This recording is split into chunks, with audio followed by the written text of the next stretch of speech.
Hello everyone! Papunta ako ngayon sa City Hall of Panabo to witness the Paskuhan sa Panabo 2025. And I was amazed tonight sa street ng Panabo guys kasi inilawan nila yung mga lanterns sa street. Parang mas gumanda ngayon compare last year. Pero nakalimutan ko na pero parang same pa din ba? Anyway, pag nakadaan ka dito sa Panabo guys, ito yung makikita mo sa streets.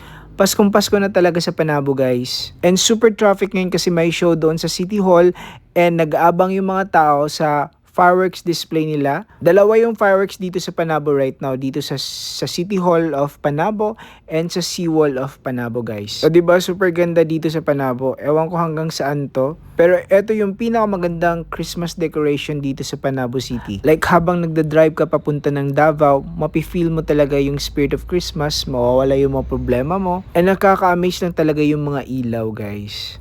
So ilang days at Pasko na. So pupunta tayo ngayon doon para abangan natin yung fireworks display nila. Pero super traffic guys, parang mag-change kami ng route kasi hindi ko alam kung aabot pa kami doon sa fireworks display nila. So flinex ko lang yung lantern sa Panabo guys, super ganda.